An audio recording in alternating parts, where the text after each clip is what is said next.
Anchor Shyamala అనే పేరు నాకు చెప్పకూడదండి. ఆమె నాకు తెలియదు, ఆమె ఎవరో కూడా నాకు తెలియదు. సోషల్ మీడియాలో గానీ న్యూస్ లో గానీ ఎక్కడ చూడు బెట్టింగ్ యాప్స్ ఇదే వినిపిస్తుంది. కొంతమంది మీద కేసులు కూడా నమోదైనాయి. అందులో మెయిన్ గా యాంకర్ శ్యామల పేరు కూడా ఉంది. ఆమె ప్రెసెంట్ ఆమె ఎవరు నాకు తెలియదు అన్న. సరే ఓకే, వైసీపీ పార్టీలో ప్రెసెంట్ ఉంది యాంకర్ శ్యామల. నాకు తెలియదు అన్న, ఆమె పేరే నాకు చెప్పకూడదు, ఆమె నాకు తెలియదు. యాంకర్ శ్యామల అనే పేరు నాకు చెప్పకూడదండి. ఆమె నాకు తెలియదు, ఆమె ఎవరో కూడా నాకు తెలియదు. అయితే ఇలాంటి వాళ్ళు కూడా పవన్ కళ్యాణ్ గారు ఒక గొప్ప వ్యక్తి గురించి ఎప్పుడు ప్రెస్ మీట్ లో పెట్టిన అక్కడ నీచంగా మాట్లాడలాంటివి చేస్తున్నారు. నేను ఇంతవరకు ఏం చెప్పానన్నా, యాంకర్ శ్యామల అనే వ్యక్తి నాకు తెలియదు, ఆమె గురించి నాకు చెప్పకండి. సరే, ఇలాంటి వాళ్ళు కొంతమంది పవన్ కళ్యాణ్ గురించి బ్యాడ్ గా మాట్లాడుతున్నారు ప్రెస్ మీట్లు పెట్టినప్పుడు కావచ్చు, మీడియా ముందు కావచ్చు. సో ఈ బెట్టింగ్ యాప్స్ గురించి అన్నా నీకు ఒక విషయం చెప్తానన్నా. గురిగింజ తెలుసా అన్న నీకు? గురిగింజ తెలుసు. దాని కింద నలుపు దాని తెలియదు. పైన తెల్లగా ఉండాలని చెప్పి ఏమైనా మాట్లాడగలరు. కింద నలుపు తెలుస్తుందా? తెలియదు. కింద నలుపు తెలిసినప్పుడే రాజకీయం అనేది ఏమి, దాని పట్టు ఏమి అనేది మొత్తం తెలుస్తుంది. నువ్వు ఒక మాట మాట్లాడావంటే ఎదుటి వ్యక్తి ఒక విషయం నేను చెప్తానన్నా, నువ్వు ఒకవేళ నీవు ఎదుటి మాట చూపిస్తున్నావు, నీకు రివర్స్ ఎన్ని చూపిస్తాయి? 4,000 చూపిస్తాయి. అలాంటప్పుడు నువ్వేం చేయాలి? నువ్వు ఒకవేళ నువ్వు చూపించేటప్పుడు 4,000 నీకు చూపిస్తాయని చెప్పి నువ్వు అర్థం చేసుకోవాలి. అంతేగాని పవన్ కళ్యాణ్ గురించి ఏదో చెడ్డగా మాట్లాడని చెప్పి మాకు పవన్ కళ్యాణ్ చెడ్డగాడు, చిరంజీవి గురించి చెడ్డగా మాట్లాడతానని చెప్పి ఎన్టీఆర్ గురించి చెడ్డగా మాట్లాడతాను. ఇప్పుడు పవన్ కళ్యాణ్ గారు మన ఏం చెప్పారు ఆవిర్భావ ప్రభాస్ గారు కాటి నుంచి ఎన్టీఆర్ గారు కాటి నుంచి మొత్తం అందరి పేర్లు చెప్పి సాయిధరం తేజ్ గారు, ఇప్పుడు కొంతమంది చెప్తున్నారు అల్లు అర్జున్కు పవన్ కళ్యాణ్కు కాదు అని కూడా చెప్తున్నారు. పవన్ కళ్యాణ్ గారు ఏం చెప్పారు? అల్లు అర్జున్ గారు అని కూడా చెప్పారు. ప్రతి ఒక్క హీరో పేరు చెప్తున్నారు. ఇప్పటి నుంచి కాదన్న, పార్టీ పెట్టినప్పటి నుంచి ప్రతి ఒక్క పేరు ప్రతి ఒక్క పలుకు ఆయన పలుకుతున్నాడు. ప్రతి ఒక్క పలుకు పలుకుతున్నాడు. అంటే వాటికి అర్థమేమి? రాజకీయం ఒకసారి చూడండి, సినీ పరిశ్రమగా చూడండి.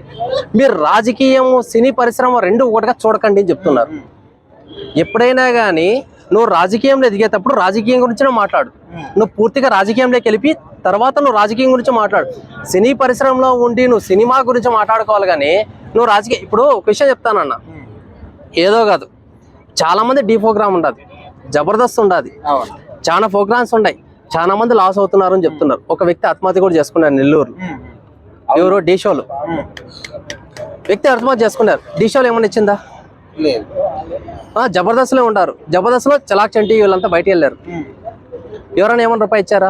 ఇవ్వలేదు. సినీ పరిశ్రమలో ఉన్నప్పుడు నువ్వు సినీ పరిశ్రమ గురించి చూసుకోవాలి కానీ నీకు రాజకీయం ఏం అవసరం? విషయాన్ని చెప్తాను, సినీ పరిశ్రమ ఏదైనా ఉందో నువ్వు సినీ పరిశ్రమ గురించి మాట్లాడండి, సినిమా గురించి మాట్లాడండి, సినిమా టాపిక్ తీసుకురావండి, ప్రజలకు తెలియజెప్పండి. అరే సినీ పరిశ్రమలు ఇలా ఉండాలి, మీరు రాకండి. ఊరి నుంచి చాలా మంది వస్తున్నారు, చాలా మంది లాస్ అవుతున్నారు, చాలా మంది రోడ్ల మీద పనుకుంటున్నారు అని చెప్పండి. దానికి ఒక సన్నిహితం చాలా ఉన్నదన్న. మీరు పట్టుకొని రాజకీయం గురించి మాట్లాడడం అంటే తప్పదు. ఇప్పుడు ప్రజెంట్ బెట్టింగ్ యాప్స్ అన్న చాలా మంది కూడా వాళ్ళ ఆస్తులు కోల్పోవడం కానీ కొంతమంది ఆత్మహత్యలు కూడా చేసుకుంటున్నారు. సో అయినా కూడా కొంతమంది యూట్యూబర్లు ఇన్ఫ్లుయెన్సర్లు ఇంకా స్టిల్ ప్రమోట్ చేస్తూనే ఉన్నారు. సో ఇట్లాంటి వాళ్ళకి ఏం చెప్తారు? బెట్టింగ్ యాప్స్ అనేది రాంగ్ అన్న, మీరు చేయకండి. చేసినోనికి మీరు ఇంకా సబ్స్క్రైబ్ చేసుకోకండి. మీరు క్వశ్చన్ చెప్తాను అన్న, బెట్టింగ్ యాప్స్ అని అంటున్నారు కదా మీరు. బెట్టింగ్ యాప్స్ వల్ల ఏమవుతుంది? మీ ఫ్యామిలీ నాశనం అవుతుంది. మీరు 10 రూపాయలు వస్తుందని చెప్పి ఆశిస్తున్నారు. ఆడేం చేస్తాడు? 50,000 పెట్టదాడు, తీసుకుంటాడు. మీకు అందరికీ నా బయోడేటాలో ఉంది చూసుకోండి అని చెప్తాడు.